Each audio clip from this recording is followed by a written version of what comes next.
We look at early takeaways from the Baltimore Ravens 2024 draft class from rookie minicamp. All that and more coming up next here on Locked On Ravens.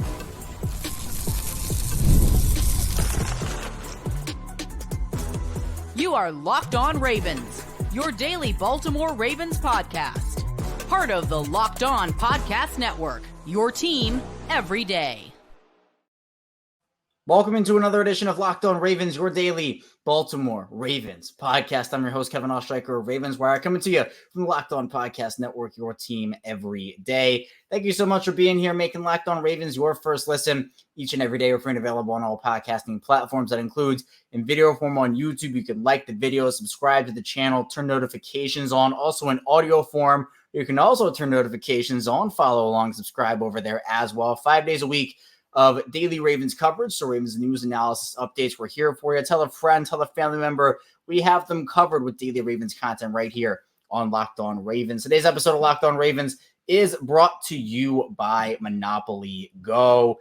To me, I do have a competitive side, I admit it, and it's a big fan of Monopoly Go, the mobile hit twist on classic Monopoly. So join in with your friends and download Monopoly Go now, free on the App Store or Google Play. Another week means more Ravens talk here on Locked On Ravens, and we have some stuff to talk about. Rookie minicamp over the weekend. We got a lot of quotes from John Harbaugh from the rookie class. We're going to be taking a look at what they had to say, diving into some early rookie takeaways from rookie minicamp.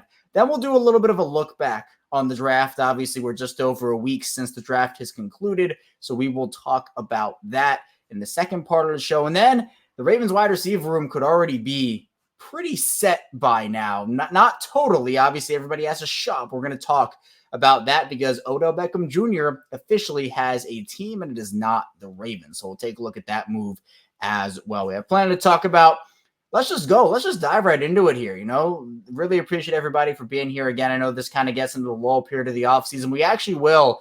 Really exciting. Should be the schedule release on Thursday, so we'll be going live to talk about the Ravens schedule release. There have been some rumors and rumblings about who could be that opening game for the Ravens. Will it be the Steelers, the Chiefs? There are a lot of possibilities, so be sure to stay tuned for that. Let's dive into it here now. The rookie minicamp, it was really interesting and really exciting to see these guys in Ravens uniforms for the first time. Obviously, Nate Wiggins, Rosengarten, etc. But it wasn't just those guys. Obviously, you can still participate in rookie minicamp if you have not accrued a season. And for Andrew Voorhees, he was out there and he looked good. I think that was one of the bigger takeaways from this early portion of just seeing these guys in uniform. With Voorhees, John Harbaugh was asked. It was the first time he was seen out on the field, and he was asked how he looked.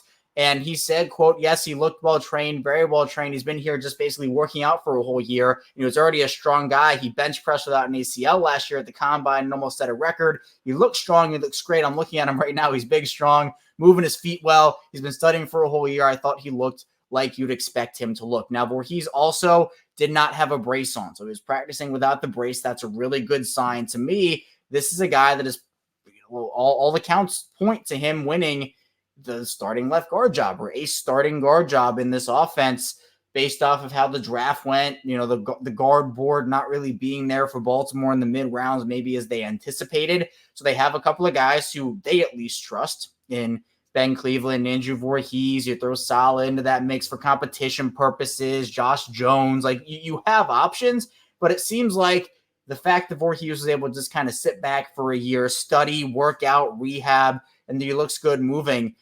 It's a good sign. I would probably put him in the driver's seat for one of those guard spots. I'd probably pencil him in, as I mentioned, the left guard position. But John Harbaugh, pretty glowing things to say about Andrew Voorhees. Now, for the Ravens also, again, I mentioned for Nate Wiggins and also for Rosengarten, there's always this thing about play speed at the NFL and adjusting to what the NFL game is compared to college. And Nate Wiggins actually talked about this during his media availability, saying that the practice at the NFL level was a lot faster than what it was in college, which is an adjustment. It's not just about the game speed and everything. It's a process of these young players learning about how the NFL works, what it takes to be in the league. And it's a process that doesn't just start in week one where guys are just totally acclimated to the offseason process.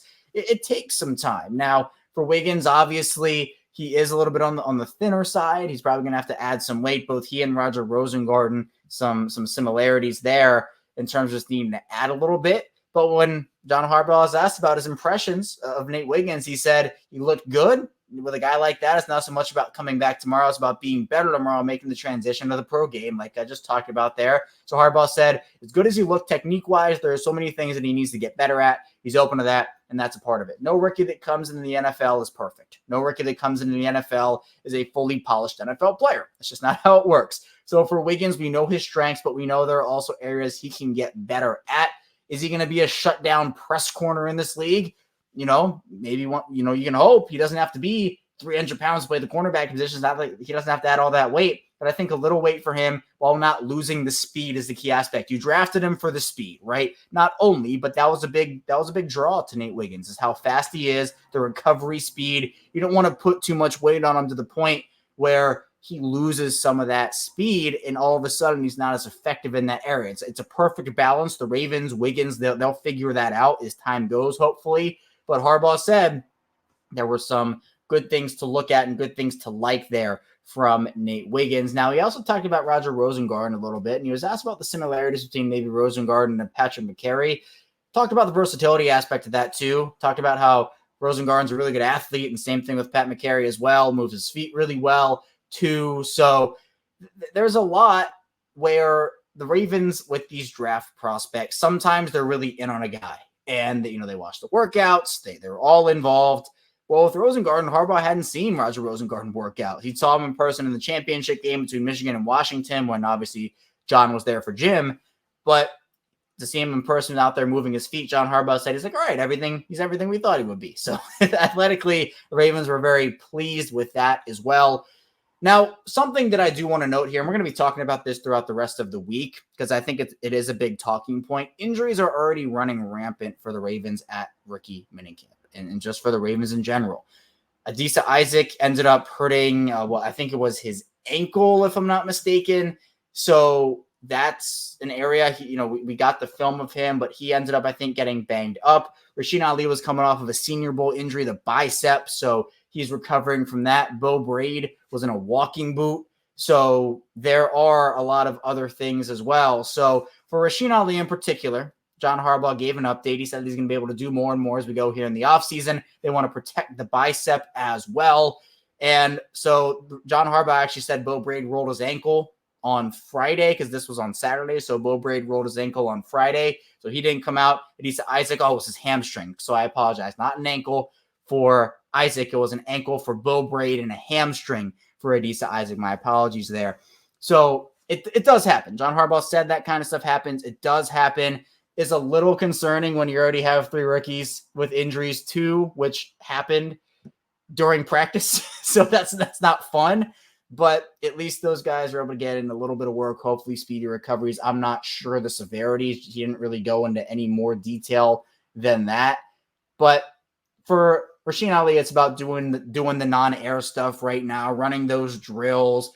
John Harbaugh said there's a chance he could see some OTAs, and he said he'll certainly be back by training camp. So that will be as well.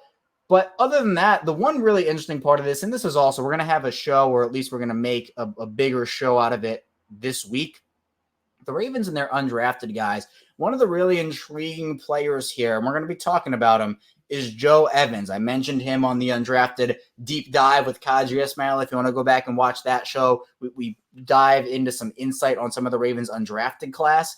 But Joe Evans, he was an undrafted guy out of Iowa, really productive pass rusher, but at his pro day, he was catching passes, running routes, and some of the talk before the draft was, is he a tight end? Is he a fullback? So how do the Ravens view him? John Harbaugh was asked about that, and he said it's a work in progress, playing him at outside linebacker during the mini camp, but he could see where he could be a move tight end or a fullback type player, and he can be a special teams factor as well, which, of course, with the Ravens, do you expect anything less with the special teams? It's in their DNA at this point. So no shock there. But I'm intrigued because, look, we saw Patrick Ricard come into the NFL as a defensive lineman and worked his way into a really quality fullback role, obviously Pro Bowl type guy. So does Joe Evans have that? The Ravens lose Ben Mason to the Los Angeles Chargers. Can they work with Joe Evans as an outside linebacker? Again, he was productive there, but then have him as kind of like the emergency fullback if Patrick Ricard has to miss time with an injury. the more you can do in today's NFL, right? We talked about the versatility with Roger Rosengarten. The more you can do. Joe Evans, if he can be a two-way player for Baltimore, that just adds in so much in terms of your chances at a roster spot, your chances at a role.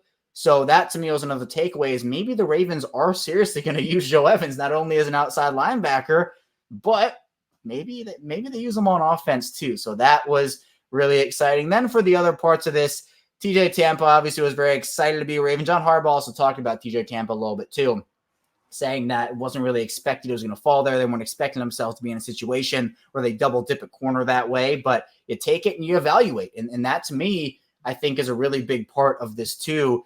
Now, there is extra motivation for TJ Tampa. He said to work in that corner room. It's competition with himself too. It's not just about his teammates, but that competition, it's healthy team competition, not, oh, I'm going to go and I'm going to beat you and I'm going to do this. It's obviously for the player as well. So to me, Tampa was a great selection. We're going to talk about this a little more in the second part of the show here in just a couple minutes, but Tampa was a pick where he's available on the board. You can't pass on a talent like that. Now, he said that he likes to watch a lot of Jalen Ramsey. He wants to be that physical corner, that big corner. He's somebody that TJ Tampa watches. And also, he said it felt great to kind of be labeled as the steal of the draft, which, again, he said he don't look into too much of the opinion-based stuff, but did say it felt good. Now, Nate Wiggins ended up talking about the fact that he's talking with Marlon Humphrey, Roquan Smith. They've been texting. So he's already establishing those relationships and those connections as well. Also hyped up Devontae Walker going up against him in college. TJ Tampa, he roomed with him at the Combine. So already a lot of very Ravens-based connections as well. Now, Devontae Walker talked about working with Greg Lewis already, giving him a lot of tools, helping out. Obviously, the draft night call was incredible for him and for all those players. It's great. But to me, he sees the part of his game that develops and will translate to the NFL level. He says the vertical threat aspect and all those verticals, crossers, posts, go balls, all those. He said that's something he brings into the league as well, getting open in the spaces of the defense as well. So he envisions that for himself. Said it's going to be great going up against guys like Nate Wiggins, TJ Tampa, and going up against the veteran corners on the Ravens as well. So again, just so many different things that these rookies that John Harbaugh have to say. It's intriguing to me to kind of dive into the minds, especially because we're so early in the offseason process. Though for these rookies, their first time really participating in the NFL. So always exciting to see the rookies getting the jerseys on. And coming up in the second part of the show, we'll take a deeper dive into the rookies, look back a little bit. We're essentially 1 week after the draft, just a little over. We're going to take a look at the draft from a 1 week later perspective. Stay tuned, plenty to talk about here on Locked On Ravens. First, the show is brought to you by FanDuel. It's winner take all time in the NBA and NHL, and FanDuel is giving you a shot to bring home a big one of your own. Right now, new customers get $150 in bonus bets with any winning $5 bet. That's $150 to bet on spreads, money lines, player props, and more. So, for the Denver Nuggets, if you don't know, I'm a big Denver Nuggets guy. They took a tough loss to the Minnesota Timberwolves in round 2, so they're down 1-0. With my luck, they'll lose again tonight and go down 2-0. Hopefully not, but if you want to bet on Nikola Jokic, player props, Jamal Murray player props, maybe on the Timberwolves side, Anthony Edwards, Karl Anthony Towns, you can do that all over on FanDuel. So visit FanDuel.com/lockdown to make every playoff shot count. FanDuel, America's #1 sportsbook. We're back, our second segment of Locked On Ravens. Kevin Oestreicher still talking with you here on this Monday. We just dove into some early rookie takeaways from rookie minicamp. But now let's take a look back at the draft, because we're 1 week, or essentially 1 week, or just a tad over it, 1 week after the draft happened. And I think there are opinions that can fly maybe a day after, a couple days after. But let's take a deep breath and let's look at it. Now, again, I think the Ravens overall had a really solid draft. When you look at the first round, the way the room, or I guess the board fell, Baltimore's draft room was probably thinking, oh, if there's the right offensive lineman, they might take that. But they had made it pretty clear that Nate Wiggins was their guy. And the way the cornerback room fell, Terrion Arnold, Kenyon Mitchell, those guys go a lot later than anticipated. So that pushed guys like Nate Wiggins down the board to Baltimore. So then you have Tyler Guyton go at 29 to the Cowboys. They trade back to 29 and get him there. There was no other offensive lineman at 30 that I would have taken. I mean, I've said that a lot of times on this show. just saying, yeah, look, offensive line was the biggest need for the Ravens. I'm not disputing that. I'm not doubting that. Obviously, that was the case. But for me, the BPA strategy the Ravens have used for so many years, some of the reasons that it works is because they're able to take players at still a need, might not be your biggest need, but I would rather have the Ravens take a guy that they had a first round grade on their board and they felt really confident in than to see the last, quote unquote, first round offensive lineman go at number 29 one pick before, and then go reach for a guy who has a second round grade or go reach for a guy who has a third round grade just because of need. There is a balance between needs and best player available. I think the Ravens, for the most part, not all the time, but for the most part, do marry those two together pretty soundly, I would say. And then that goes to the second round, where if there wasn't an offensive lineman picked in the second round, I think a lot of people would not have understood that process, myself included. I said, even on our live reaction to day one, look, 62 had to be the spot for an offensive lineman. There were a lot of offensive linemen available, Roger Rosengarten being the one the Ravens actually took, but then Kingsley Suamataia, who I think a lot of people had as maybe a first-round guy, early second-round guy. He was available, but Baltimore decides to take Roger Rosengarten. The athleticism there, that to me is kind of, that's where I think Baltimore was sold. They want to redo their offensive line in a way. They're going to get younger. But what did they want their room to look like? They wanted it to be more athletic, in my opinion. It really felt like Baltimore was trying to go out there and find athleticism on their offensive line because, look, Morgan Moses was a solid player for him. Kevin Zeitler obviously was rock solid. John Simpson had a much better year than anticipated, but I think getting younger and more athletic on the offensive line was a key priority for the Ravens. And Roger Rosengarten being a player that ran a sub-5 40-yard dash at 308 pounds. The foot speed is there. You can get to the second level effectively. Those are all the types of things that John Harbaugh and Todd Monken are looking for. So while, yes, the sand in the pants aspect, him being 308 for an offensive lineman, it's stuff you can work with, but you can put weight on a guy.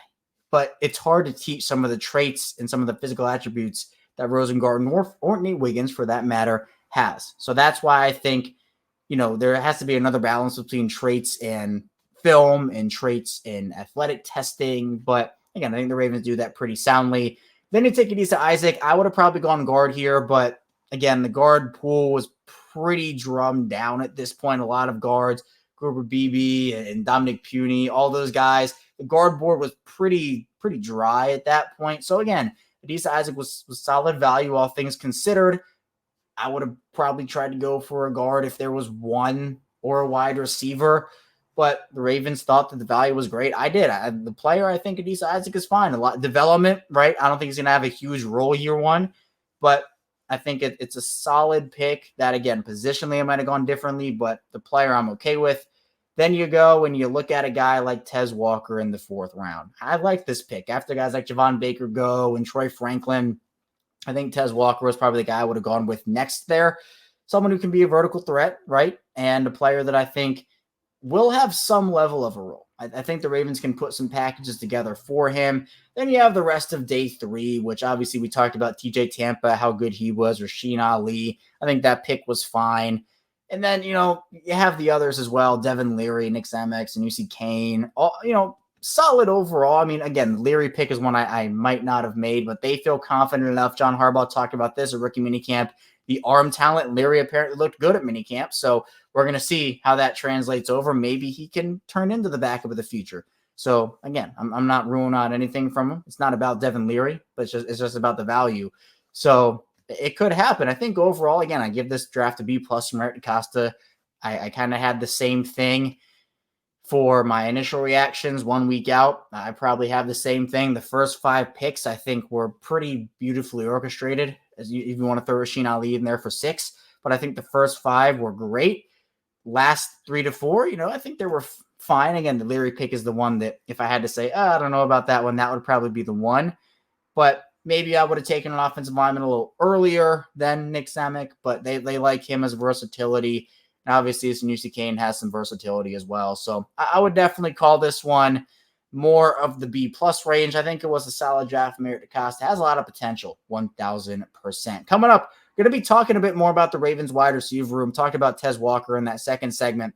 We're going to be diving into if the Ravens wide receiver room is already pretty much set with Odell Beckham Jr. finding a new team. Stay tuned, a lot to get to on Locked On Ravens. First, the show is brought to you by Monopoly Go.